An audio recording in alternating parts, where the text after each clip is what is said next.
Guys કેમ છો બધા? હું આવી ગયો છું તમારો ભાઈ રુદ્ર અને અત્યારે આવી ગયા હતા ચોટીલા અને રાતનો નાસ્તો અને નાઈટની વાડી છે.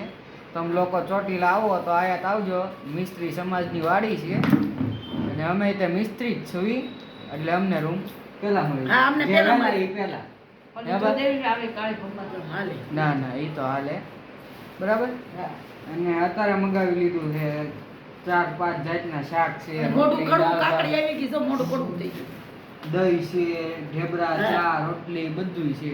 તમારે બધું છે, થેપલા છે, 3 શાક છે, બધું મગાવી લીધા. 2 ભાણા છે, પાપડ, છાશ બધું 2 ભાણા મગાવી લીધા છે. દહીં નહીં હોતી ખાવ પેલા હોતી બરાબર. જો આ મસ્તનું સુમુલું દહીં અને બધાને મોજ છે. આ મારા ફઈ છે, સીતારામ ફઈ, સીતારામ બેટા, આ દાદા સીતારામ. જય માતાજી, જય મેલડીમાં.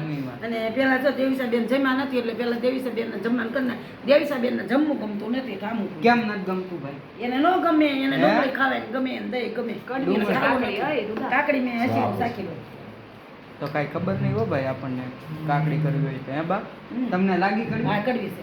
ક્યાંય અલગ કરી દેવા તેમ કરો. ઓલ સબરીની જેમ કર્યું તમે.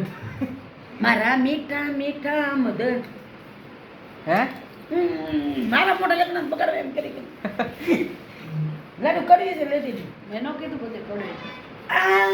હાલો પેલા ખાઈ લો બધી કડવી. એમ કરવી હાલો ખાઈ લેવી.